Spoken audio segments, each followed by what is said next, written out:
हे दोस्तों, पिछले मैंने 2 वीडियो बनाए थे जिसमें यूपीएससी क्या है और उसका सिलेबस क्या है और उसमें कौन सी बुक हमें पढ़नी चाहिए, इस पर एक मोटी चर्चा की थी।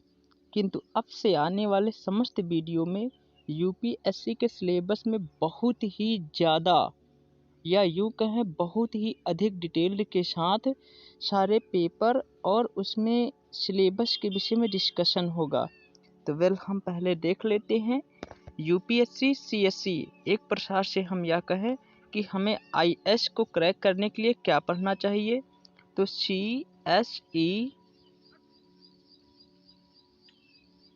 सीएसई में जो हमारे लिए आईएएस है, आईएएस सीएसई में इसका सिलेबस 3 स्तरों पर होता है, या यूं कहें जिसमें से हमारे पेपर 3 स्तर पर होते। पहले स्तर को हम लोग कहते हैं प्री, दूसरे स्तर के पेपरों को हम लोग कहते हैं मेंस, और अंतिम और लास्ट पड़ाव को हम लोग कहते हैं इंटरव्यू।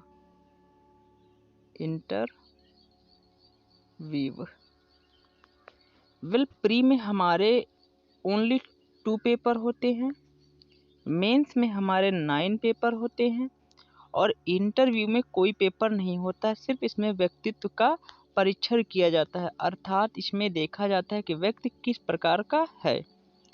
अब यहाँ पर जो 2 पेपर हैं उनमें से पहला पेपर जीएस का होता है और दूसरा पेपर सीसैट का होता है, civil service aptitude test. Mains में हमारे 9 पेपर में से जीएस के होते हैं 4 पेपर और उसके बाद ऑप्शनल के होते हैं हमारे 2 पेपर और उसके बाद 2 पेपर हमारे होते हैं कंपलसरी के। वो हिंदी कंपलसरी या इंग्लिश कोई भी कंपलसरी के 2 पेपर होते हैं। तो और एक पेपर होता है हमारा एशे का। ये टोटल हमारे 9 पेपर हुए।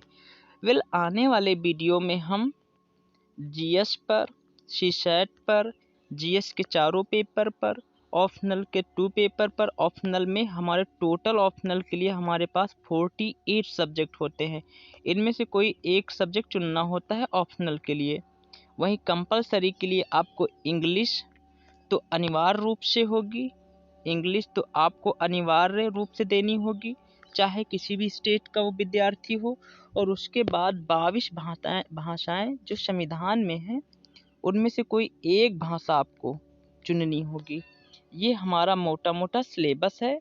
अब आज के पेपर में हम सबसे पहले बहुत अधिक डिटेल्स के साथ जीएस के विषय में देखेंगे। एक बात आपको बता दें, हमारे मेंस के 9 पेपर होते हैं 1750 मार्क्स के और इंटरव्यू होता है 275 मार्क्स नंबर लाने होते हैं। इस प्रकार टोटल हमारे पेपर होता है 2025 पहले आज का अपना। यदि आप को ऑल इंडिया दोस्तों मैंने प्री बनाया था जिसमें से प्री के 2 पेपर होते हैं, मेंस के 9 पेपर और इंटरव्यू 275 मार्क्स का होता है।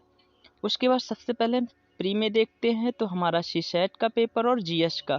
सीसैट में भी हमारे 3 सब्जेक्ट्स पूछे जाते हैं, मैथ, रीजनिंग, कॉम्प्रीहेंशन, और ये क्वालिफाइंग नेचर का होता है, अर्थात इसमें 33% सिर्फ लाने होते हैं, 33% लाने होते हैं पास करने के लिए।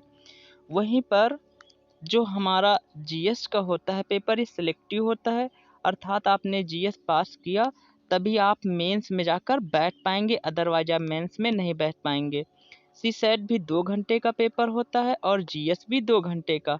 सीसैट में 80 क्वेश्चन होते हैं तो वहीं पर जीएस में 100 क्वेश्चन होते हैं आपको।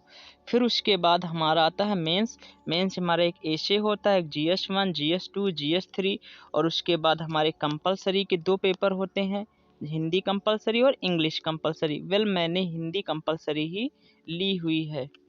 उसके बाद GS4, उसके बाद ऑप्शनल के 2 पेपर 1 और 2। अब हम देखते हैं अपने आज के सेशन में हम जीएस का अच्छे से पोस्टमार्टम करेंगे और इसके एक शब्दों को देखेंगे। तो देखिए जीएस में कौन सा सिलेबस दिया हुआ है। यूपीएससी ने दिया है पहले सेगमेंट में उन्होंने दिया है राष्ट्रीय और अंतर्राष्ट्रीय महत्व की सामयिक घटनाएं। इसका अर्थ ये हुआ करंट अफेयर्स। एक प्रकार से ये है हमारा करंट अफेयर। अब राष्ट्रीय और अंतर्राष्ट्रीय महत्व की सामयिक घटनाओं के अंतर्गत हमें क्या देखना होगा। राष्ट्रीय मतलब हमारे इंडिया में जो हो रहा है, और अंतर्राष्ट्रीय का मतलब जो विदेशों में हो रहा है, अर्थात फॉरेन कंट्रीज में, हमें यही देखना है। तो राष्ट्रीय के अंतर्गत कौन सी घटनाएं देखना है और अंतर्राष्ट्रीय में कौन सी घटनाएं देखना है। राष्ट्रीय में आपको खासकर वो घटनाएं देखना है जो सरकार की नीतियों से संबंधित हों। जैसे सरकार ने कोई योजना भारत में लगाई और सरकार क्या काम कर रही है, और उसके बाद सरकार हमारे देश में गरीबी को दूर हटाने के लिए क्या कर रही है। और उसके बाद सरकार में से जो, जैसे चुनाव में कोई स्पेशल कुछ हो जाए, जैसे वर्तमान में हाल फिलहाल में कृषि आंदोलन, ये भी एक राष्ट्रीय स्तर का है। उसी तरीके अंतर्राष्ट्रीय स्तर पर, जैसे विदेशी स्तर पर भारत के किसी देश के साथ कैसे संबंध हैं, कैसे कार्य हो रहे हैं, और भारत किसी अन्य देश के साथ कैसे बिहेव कर रहा है। अभी जैसे कुछ समय पश्चात जैसे भारत ने चीन की सारी सामान को भारत में आने से बंद कर दिया था, ये अंतर्राष्ट्रीय स्तर की घटना हो गई। फिर उसके बाद दूसरा है भारत का इतिहास और भारतीय राष्ट्रीय आंदोलन। ये आपकी हिस्ट्री है। इसमें भारत का इतिहास और भारतीय राष्ट्रीय आंदोलन, इसमें से ये देखना है जो भारत का इतिहास है हमारा, ये भारत के इतिहास में हमें तीनों इतिहास पढ़ने हैं भारत के, मध्यकालीन भारत, आधुनिक भारत और प्राचीन भारत के विषय में। और राष्ट्रीय आंदोलन वो जो आज़ादी के समय हुए थे, जैसे अवज्ञा आंदोलन, सविनय अवज्ञा आंदोलन और भारत छोड़ो आंदोलन, और ऐसे ही बहुत सारे जो गांधी जी ने किए थे आंदोलन, स्वतंत्रता संग्राम, इन आंदोलनों के विषय में हमें इसमें पढ़ना होता है। यहाँ एक बात ये क्लियर कर दें कि हमें इतिहास के अंतर्गत इसमें प्री के लिए सिर्फ और सिर्फ भारत का इतिहास पढ़ना है, विश्व इतिहास बिल्कुल भी नहीं पढ़ना है। उसके बाद तीसरा हमारा सेगमेंट है भारत एवं विश्व भूगोल के अंतर्गत भारत एवं विश्व के प्राकृतिक, सामाजिक और आर्थिक भूगोल के विषय में। प्राकृतिक, सामाजिक और आर्थिक भूगोल, भूगोल का एक बहुत ही बड़ा सेगमेंट है जो आप देखिए इस पीडीएफ में कि भूगोल का कितना विशालकाय क्षेत्र है। भूगोल के क्षेत्र के अंतर्गत देखिए, जैसे स्टार्टिंग से हम करते हैं शुरू, गणित एवं खगोलगी में से जो भूगोल का सेगमेंट बनता है, गणित एवं खगोलीय भूगोल बनता है, भू विज्ञान से भू आकृति विज्ञान बनता है, मौसम विज्ञान से जलवायु विज्ञान, जल विज्ञान से समुद्र विज्ञान, मृदा विज्ञान से मृदा भूगोल, ये भूगोल के सेगमेंट बनते हैं।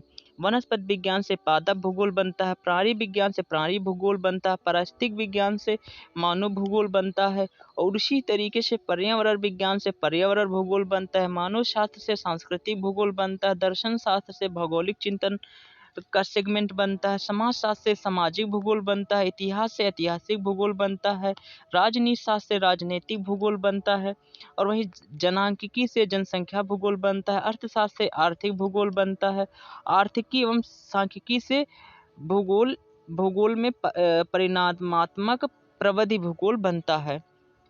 यहाँ पर देखिए इतने सारे, ये टोटल 17 सेगमेंट है। कितने? 17 अध्याय हैं भूगोल के। किंतु इसमें से हमें कौन सा पढ़ना है? जहाँ पर था प्राकृतिक भूगोल, तो प्राकृतिक भूगोल के अंतर्गत हमें भू आकृति विज्ञान, जलवायु विज्ञान, समुद्र विज्ञान एंड मृदा विज्ञान पढ़ना है। वहीं पर उसमें था आर्थिक भूगोल, तो अर्थशास्त्र का जो ये सेगमेंट है आर्थिक भूगोल, हमें ये वाला पढ़ना है। और वहीं पर जो हमारा था समाज शास्त्र में से ये जो सामाजिक भूगोल है, ये वाला सेगमेंट हमें पढ़ना है। अर्थात इन टोटल 17 भूगोल के सेगमेंट हैं, अर्थात इतने अध्याय हैं। इनमें से सिर्फ हमें प्री के लिए 6 पढ़ने हैं। कौन कौन से? देखिए उसके मतलब कि जो हमारा वो है ना प्राकृतिक भूगोल के अंतर्गत भू आकृति विज्ञान, जलवायु विज्ञान, समुद्र विज्ञान और मृदा भूगोल आ जाता है। वहीं पर अर्थशास्त्र से आर्थिक भूगोल और समाज शास्त्र से सामाजिक भूगोल। वेल आपको ये समझ में आ गया होगा। उसके बाद अगला देखते हैं। ये हमने भूगोल देख लिया। फिर उसके बाद अगला में है भारतीय राजतंत्र और शासन। इसके अंतर्गत हमें पढ़ना है संविधान, राजनीतिक प्रणाली, पंचायती राजनीति एंड लोक नीति अधिकारों संबंधी मुद्दे। संविधान का मतलब हमें अपने भारत के संविधान के विषय में। अब राजनीतिक प्रणाली मीन्स जो हमारे भारत में किस प्रकार से शासन किया जाता है। जैसे हमारे भारत में से जो शासन करने की व्यवस्था है संघीय व्यवस्था, और यह व्यवस्था कहाँ सांसद में चालू होती है। कहाँ सांसद, सांसद में हमारे सांसद की जो मुख्य अंग है 3 है, कार्यपालिका, विधायिका और न्यायपालिका। तो ये राजनीतिक प्रणाली के अंतर्गत आ जाते हैं। वहीं पंचायती राज, ये जो संसद है केंद्रीय स्तर का राजनीतिक प्रणाली है। वहीं जो रूरल या फिर हम कह सकते हैं लोकल एरिया में जो शासन करने की व्यवस्था होती है उसे हम पंचायती राज कहते हैं, जिसमें ग्राम स्तर, जिला स्तर और ब्लॉक स्तर की शासन आता है। वहीं लोक नीति अधिकारों संबंधी मुद्दे अर्थात लोगों के कल्याणों में जो कार्य किए जाते हैं उसके विषय में यहाँ हमें जानना है। फिर उसके बाद अगला सेगमेंट है आर्थिक और सामाजिक विकास में से हमें सतत विकास, गरीबी समावेशन, जनसांख्यिकी, सामाजिक क्षेत्र में पहल में की गई आदि ये पढ़ना है।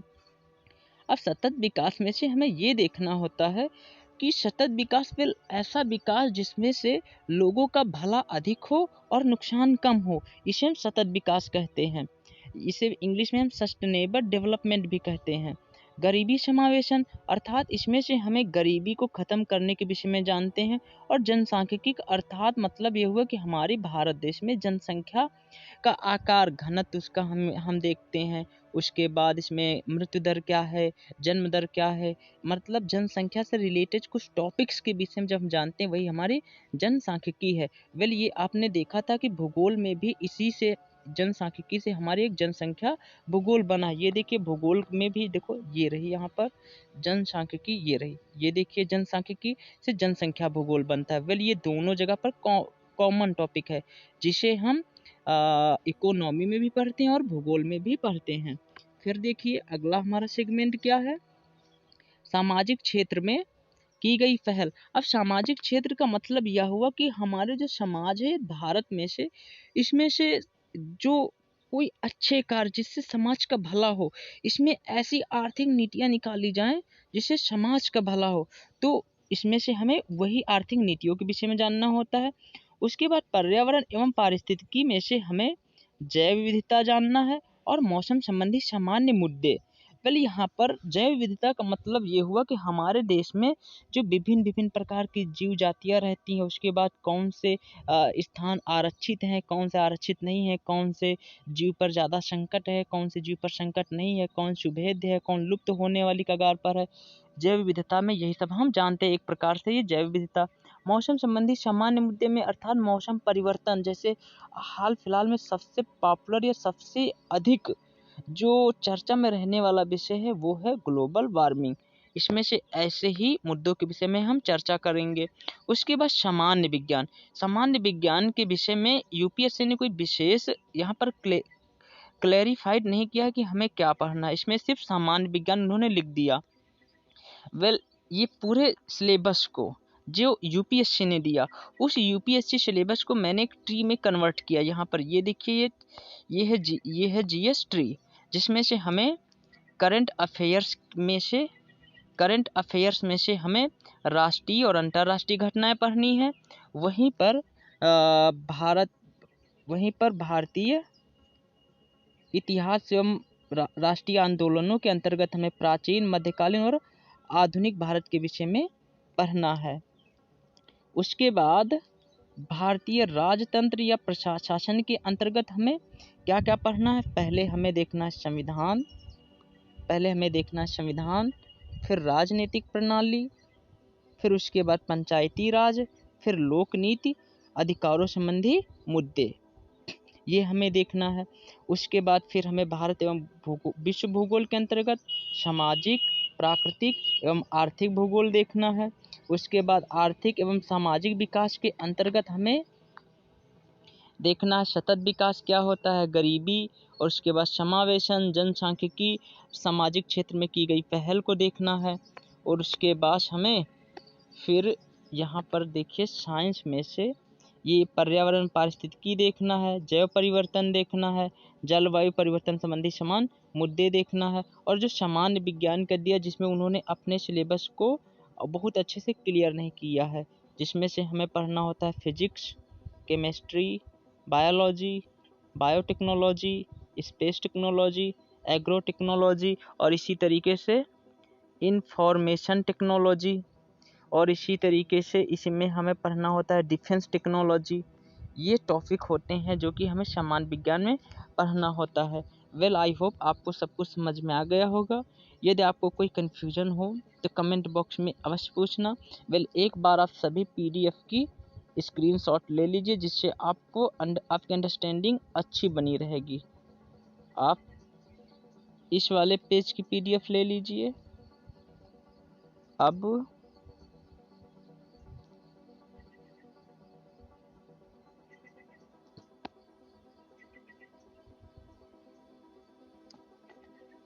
अब आप इस वाले पेज की पीडीएफ ले लीजिए। आई होप आपने ले ली होगी। और अब अंत में इस वाले पेज की भी पीडीएफ ले लीजिए स्क्रीनशॉट, और उसके बाद आप इस वाले पेज का भी स्क्रीनशॉट ले लीजिए। Thank you so much.